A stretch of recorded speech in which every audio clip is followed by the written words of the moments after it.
Voyons comment faire pour recréer un effet de flou, de profondeur de champ sur une image qui, à la base, a aucun effet de flou, de profondeur de champ. Donc, vous voyez ici mon image d'autruche sur un arrière-plan, tout est net. Dans cette image-là que j'ai créée, j'ai mis plusieurs effets de profondeur de champ, là, y compris aussi, j'ai ajouté une tête d'autruche en avant-plan pour rendre ça un petit peu plus cocasse. Donc, souvent, ajouter un avant-plan, ça peut être intéressant dans une image. Alors, commençons. Déjà, je vais vous montrer que j'ai préparé une image là, avec quelques calques. Donc, j'ai mon paysage de fond. Je me suis aussi détourée sommairement là, mon autruche d'avant-plan, celle qui va être nette, c'est celle-ci, et mon autruche que je vais mettre flou à l'avant-plan, qui se retrouve là. Donc, je vais cacher mon autruche flou pour le moment. Je vais garder mon autruche nette et le paysage. Donc, le paysage, je vais en faire un objet dynamique. Donc, clic droit, convertir en objet dynamique. Même chose, en fait, les trois calques, je vais devoir en faire des objets dynamiques. Donc, aussi bien faire ça tout de suite, en ce moment. Voilà, je recache mon autruche flou. La première chose qu'on va faire, c'est qu'on va utiliser dans les filtres, dans les galeries d'effets de flou, le flou de profondeur de champ. C'est un outil qui est assez intéressant, là, qui est nouveau dans Photoshop. Donc, en gros, ce que ça fait, c'est qu'on ajoute des points qui vont permettre de jouer avec différentes profondeurs de champ dans une même image. Donc, déjà, je peux mettre un premier point là, de flou, un flou qui serait très grand, là, plusieurs pixels de flou. Donc, peut-être une quarantaine, 30, 40 pixels de flou pour l'arrière-plan. Peut-être 46, c'est un peu trop, là, 38, ce serait bien. Donc là, vous voyez ce que ça fait, c'est que ça rend du flou toute l'image parce que je n'ai qu'un seul point. Si vous voyez, je peux ici jouer aussi sur la quantité de flou juste avec le petit icône en rond, comme ça. Le déplacer, c'est directement sur le centre. Donc, je me mets un premier point ici. Je peux mettre un deuxième point ici sur mon autruche. Celle-ci se retrouve à être complètement nette. Déjà, pourquoi celle-là est nette? C'est parce que je l'avais détourée, puis j'ai mis un calque par-dessus.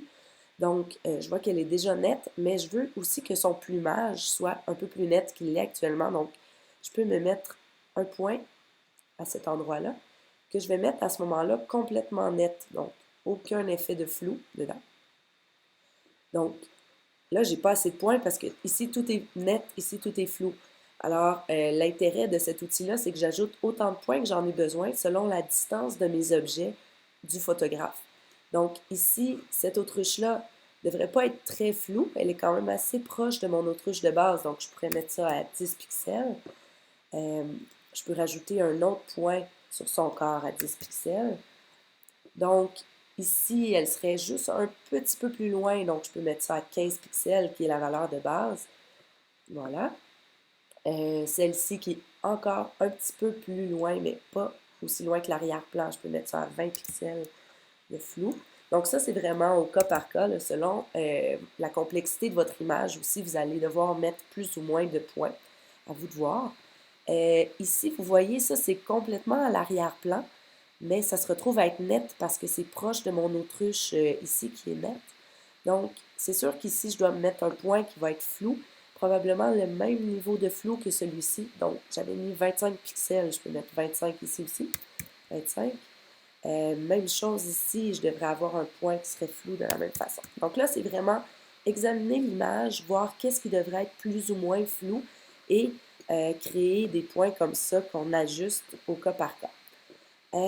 Ici, vous voyez qu'il y a une espèce de halo foncé autour de mon autruche. Ça, c'est parce que tout ce qui se trouve derrière mon calque qui est détouré, tout ce qui est à l'arrière-plan, est trop flou. Donc, je devrais me mettre un point sur la tête également qui n'aurait aucun flou et un point dans le cou. Je pourrais faire la même chose ici, là, qui n'aurait pas de flou. Vous voyez, ce point-là là, vient libérer des autruches à l'arrière-plan qui devraient être floutées. Donc, je peux le descendre, là, déjà, ça va m'aider comme ça. Alors, on a déjà une base intéressante. On peut faire OK. C'est sûr, il y a d'autres effets qu'on pourrait rajouter. Oui, avant de faire OK, allons mettre du bruit. Donc, encore une fois, juste un petit peu de bruit va venir rendre l'image un petit peu plus réaliste selon la quantité de bruit qu'il pouvait y avoir dans l'image de base. Également, on peut venir ajouter un peu d'effet d'éclairage bokeh, donc qui va pâlir. Vous voyez là à l'extrême, là, ce que ça fait, c'est que ça pâlit les zones claires. On n'ira pas trop avec ça. Alors voilà, disons OK avec ce mouvement-là, cet effet de flou. Donc on peut faire un avant-après. Déjà, c'est pas mal réaliste. Euh, Vous pourriez vous en tenir à quelque chose comme ça. Moi, par contre, ce que j'aimerais pour m'aider, là, la raison pour laquelle j'ai détouré l'autruche en avant-plan, c'était pour pouvoir venir ajouter de la netteté à cette autruche-là pour qu'elle soit encore plus, qu'elle ressorte encore plus de son fond qui est flou. Donc, je l'ai converti en objet dynamique pour pouvoir venir ajouter le filtre dans les renforcements. On va utiliser la netteté optimisée. Donc, c'est une façon quand même assez facile d'ajouter de la netteté dans l'image. Donc, je peux cliquer ici pour voir qu'est-ce que ça va donner sur mon autruche. On peut toujours faire aperçu avant-après pour voir qu'est-ce que ça donne sur l'image. Les gains, plus de gains, ça rajoute plus de netteté. Il ne faut pas aller trop loin parce que sinon on voit des contours blancs qui apparaissent. C'est pas très intéressant. Donc, on ajuste le gain, on ajuste le rayon sur lequel le gain va venir s'appliquer, donc plus ou moins de pixels. Dans mon cas, c'est une image qui est des petites plumes délicates, donc je ne voudrais pas que ça s'applique sur beaucoup de pixels. J'aimerais mieux qu'il y ait un peu plus de gain, mais moins de pixels. Réduction du bruit, bon, on peut jouer avec les paramètres, c'est à essayer. Alors, disons, comme ça me plaît. L'oiseau est un petit peu plus net. C'est léger, ok, mais déjà, ça donne un petit quelque chose un petit peu plus, justement, un petit peu plus différent de l'arrière-plan qui est flou. Il aurait été possible également dans les filtres dynamiques, là, ici, de créer dans le masque de fusion, de venir jouer pour donner un flou un peu différent de ce qui a été fait dans la galerie d'effets de flou. Je m'explique. Je peux prendre un pinceau là, qui a une forme un petit peu particulière, qui ne serait pas trop flou, là, justement. On voudrait au contraire que ça s'approche de la forme que je vais détourer, du plumage, disons. Donc, je peux prendre quelque chose comme ça. Et je pourrais venir dessiner en noir dans mon masque de fusion pour venir modifier un petit peu mon... là, j'ai fait une plume ici qui n'était pas intéressante, là, pour venir modifier mon masque de fusion, venir modifier le flou. Donc ça peut être ajusté aussi, comme ça, pour venir créer quelque chose d'intéressant. Alors, ma première autruche est faite. Maintenant, je vais venir créer mon autruche floue qui se retrouve à être ici. Où est-ce qu'elle se trouve là? OK. Est-ce qu'elle est masquée?